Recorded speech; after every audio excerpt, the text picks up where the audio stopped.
इसकी किताबें दिखाऊं, वो तबका जो हमसे अलग हो गया है वो उन किताबों को अब जो है कमजोर किताब मानता है, इस किताब को बहुत मोतबर समझने लगा है।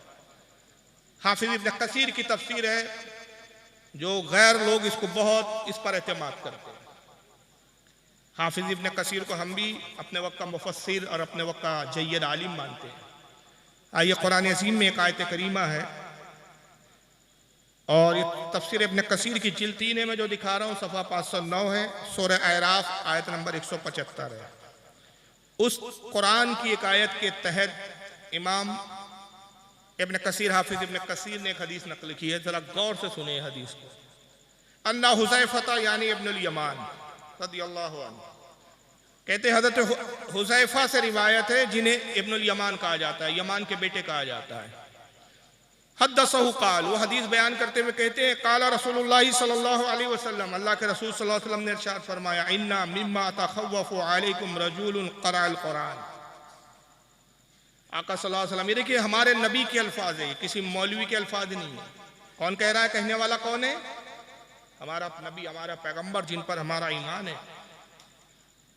वो गैबदा नबी जिसको अल्लाह ने आने वाली बातों और आने वाली चीज़ों की खबर दी। एक गैब की खबर दे रहे हैं आका, और गैब की खबर देते कहते हैं, बेशक मुझे अपनी कौम पर उस शख्स के बारे में खौफ है जो कुरान को खूब पढ़ेगा, कुरान की तिलावत खूब करेगा। आपको हैरानी हो रही है ना इतने अल्फाज सुनने के बाद? कुरान पढ़ने वाले से उम्मत को क्या डर, उम्मत का क्या खौफ? आइए उसकी हरकतें क्या होंगी आगे जरा आका कहते हैं, इन्ना मिम्मा तख़व्वफ़ु अलैकुम रजूलु क़रअल कुरान, मुझे उस शख्स का खौफ है अपनी उम्मत पर कि जो कुरान की खूब तिलावत करेंगे। हत्ता इज़ा रवियत बहजतु अलैहि, यहाँ तक कि कुरान पढ़ने की रौनक उससे, उसके चेहरे से जाहिर होंगी, उसका चेहरा गवाही देगा कि बहुत बड़ा कारी कुरान है, बहुत बड़ा कुरान का जानने वाला है। जब क़िरात करेगा तो लोग उसकी क़िरात में झूमने लगेंगे।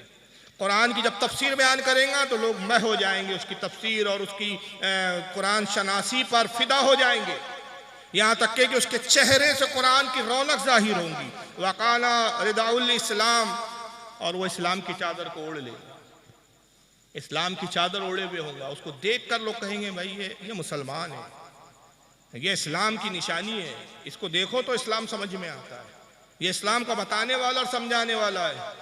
मगर फिर आगे फरमाते, इतारहु इला माशाअल्लाह, मगर बस ऐसा होगा कि अल्लाह जहां चाहेगा उसको गुमराह कर देगा। कौन गुमराह होगा?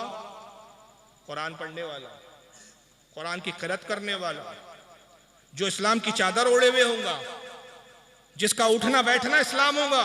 अल्लाह जब चाहेगा उसको गुमराह फरमा देगा, और यहां तक कि अनसलामीन, और वो गुमराह होकर निकल पड़ेगा। वह नबाज़हु वरा ज़हरी, और इस्लाम की चादर को अपने पीठ के पीछे उठाकर फेंक देगा, इस्लाम के लिबादे को फेंक देगा।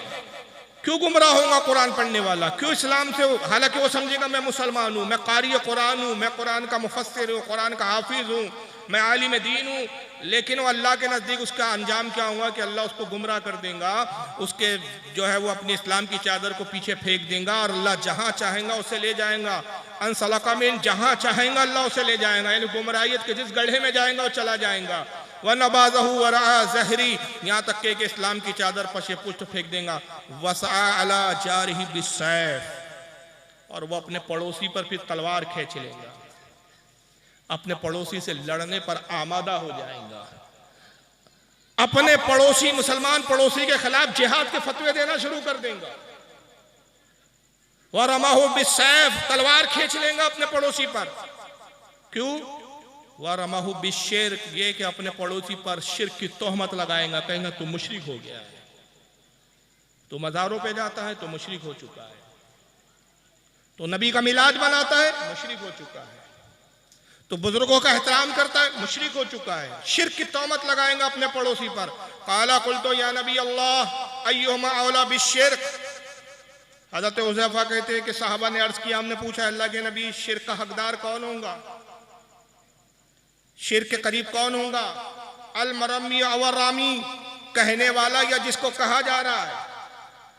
पड़ोसी को जो कह रहा है वो पड़ोसी मुशरिक होगा, या जो खुद ये कारी कुरान होकर पड़ोसी को मुशरिक कह रहा है ये खुद मुशरिक होगा? काला बलर रामी, फरमाया जो दूसरों को मुशरिक कहेगा वो खुद पक्का मुशरिक होगा। आज यही कैफियत है भाई साहब, गुफ्तगू करने के लिए हम दावत देते हैं कि आओ बैठो भाई, मसाइल का हल गुफ्तगू के जरिए हो सकता है।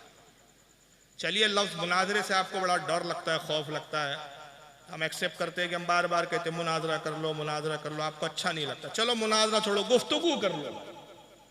अब तो ठीक है, गुफ्तगू कर लो।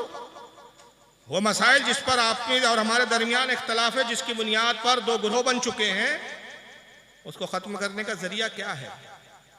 आपस में बैठना होगा, गुफ्तगू करनी होगी। और हदीस कैसी है?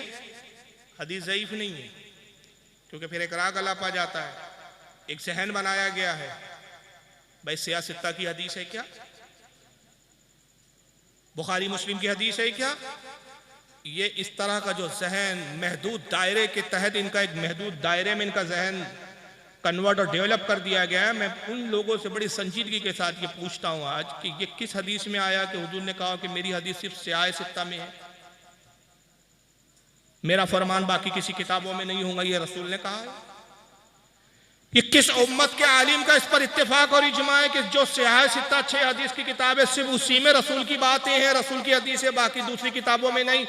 जनाब आपको मालूम होना चाहिए कि बुखारी शरीफ जो सियासत्ता में पहली किताब मानी जाती है, दूसरे नंबर पर मुस्लिम है। इसमें जो सबसे पहले इमाम है इमाम बुखारी रहमतुल्लाह अलैह, 80 हिजरी में इनकी पैदाइश हुई और तकरीबन 130 हिजरी में इन्होंने बुखारी को लिखा। यानी रसूलुल्लाह के विसाल के 130 साल के बाद बुखारी लिखी गई, या कमोबेश 120 साल के बाद बुखारी लिखी गई। तो ये 120 साल तक फिर वो उलमा और वो मुसलमान वो किन हदीसों पर अमल करते थे? अगर आप कहते कि बस सियासत्ता दिखाई है, तो ये 1 सदी क्या फिर जाहिलों की सदी गुजरी है, गवारों की सदी गुजरी है? नहीं, इमाम बुखारी से पहले भी हदीस की किताबें लिखी गई। मुसन्नफ इब्न अबी शैबा जैसी 12 जिल्दों में हदीस की किताब थी जिसमें बुखारी से ज्यादा हदीस है। मुस्नद अहमद जैसी हदीस की किताबें थी जिसमें 27,000 से ज्यादा हदीस है। मुसन्नफ अब्दुर रज़्ज़ाक़ जैसी हदीसों की किताबें थी। मुअत्ता इमाम मालिक, मुअत्ता इमाम मोहम्मद और बड़ी बड़ी जय्यत कई जलील क़द्र अइम्मा और